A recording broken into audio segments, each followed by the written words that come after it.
friends, welcome back. If you're new, my name's Elaine and I'm living with autoimmune disease. I am a rheumatoid arthritis, scleroderma, and lupus warrior. And for today's video, I'll talk about invisible illness. If you have autoimmune disease, you probably completely know what I'm talking about. And if you're a friend of somebody with autoimmune disease or invisible illness, you're probably wondering what that is. So yesterday was my final scheduled appointment of the year.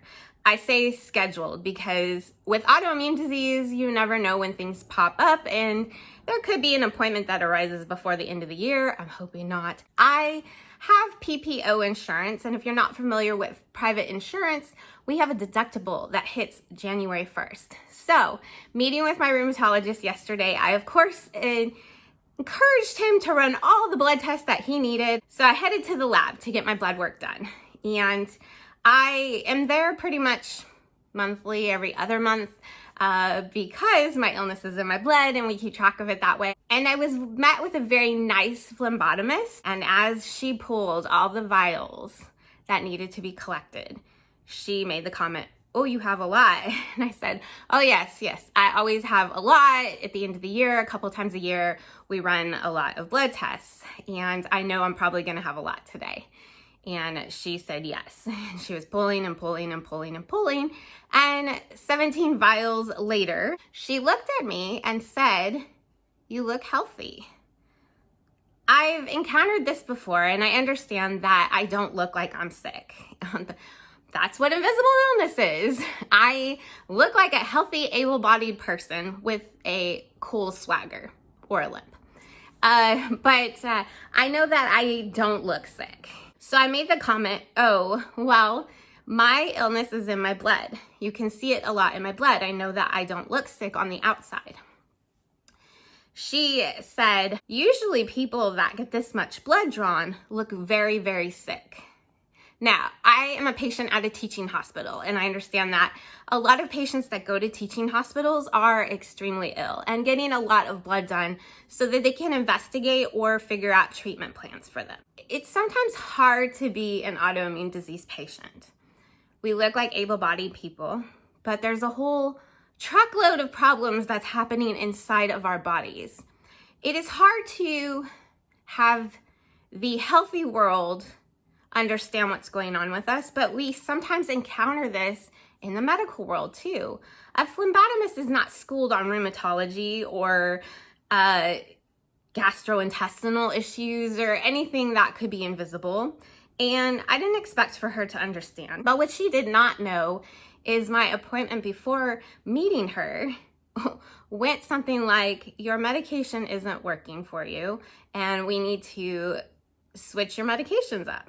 So obviously I am not at the peak of my healthy feeling right now at this moment. At times, autoimmune disease patients and chronic illness patients encounter this sort of, I don't want to say judgment, because I think that that's maybe a harsh term to someone who's ignorant and doesn't understand what's going on, but we face criticism or misunderstanding from people around us. They don't see the turmoil that goes on in our body. When I'm tired, a lot of times people say, "Oh, are you in pain?" Invisible illness is so much more than pain. That is part of it. But what you don't see is that I stayed up until 4 a.m. last night trying to battle not throwing up whole food because of dysmotility, or that I've been up last night throwing up. You don't see the osteoarthritis in my back and the back pain that I'm dealing with, and that the epidural is starting to wear off. You don't see the hip pain that I'm dealing with from rheumatoid arthritis. You don't see dry eye that makes things blurry sometimes. I work full time and I'm not always at my peak, and I've had to take a leave of absence from work. My first leave of absence from work was in the midst of changing medications to something a lot stronger than what I was taking, an infusion therapy that was sort of a last-ditch effort at that point. And I left work. I was out of work for about 3 months. And during that time, getting infusion therapy on a strong medication, I battled a lot of GI problems. And I battled a lot of nausea and not to be too forward, but things weren't digesting or staying in, and I lost a lot of weight.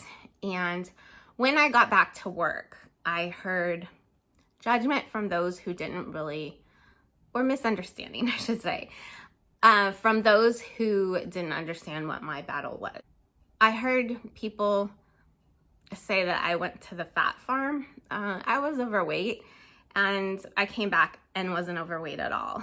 And it hurt. I maybe should have raised more awareness of what was going on, but I wasn't at the point of wanting to speak up. I just wanted to fit in and blend in, and I laughed along with their jokes. But the truth is, if you are a friend or family member of somebody who has invisible illness, weight gain and weight loss can be a huge thing. That can be a huge marker for anything. That can mean that they might be feeling better. It might be that they really just went through a battle. Having an invisible illness it's tough. It's tough because people expect you to be healthy. They expect you function like a healthy person because you maybe don't have a mobility device. You maybe don't have visible signs of oxygen. You maybe don't have a feeding tube. You might not be wearing finger splints or braces, anything that would clue the healthy world onto an illness. It's mindful to remember that everybody is fighting a battle that sometimes we can't see.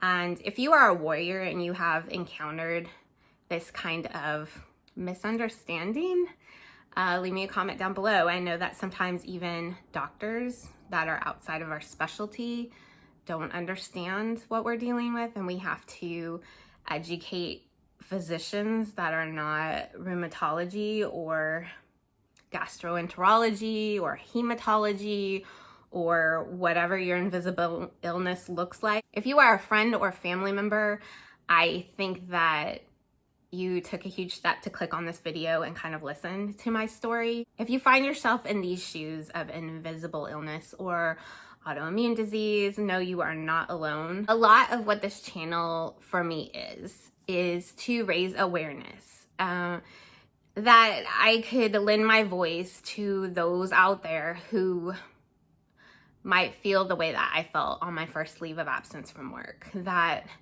it's hard to speak up and say, this is what I'm dealing with, or this is what I'm going through. The other thing is to build a community. I'm there with you. I get it. I feel the disappointment of being sick and misunderstood. And if you've made it this far, I appreciate it. I appreciate you watching. I appreciate you leaving comments. If you have anything to say about this, if you've experienced this, I would love to hear what you have to say. So leave me a comment down below. If you are an invisible illness warrior, leave me a comment. Let me know what your invisible illness is. I don't know them all, and I would love to be educated, ones that I don't know about. If you like these kind of videos, I like to take you on adventures, both fun, medical, and awareness. I would love to have you. Please subscribe. The more friends, the more better. And until my next adventure, go have yours.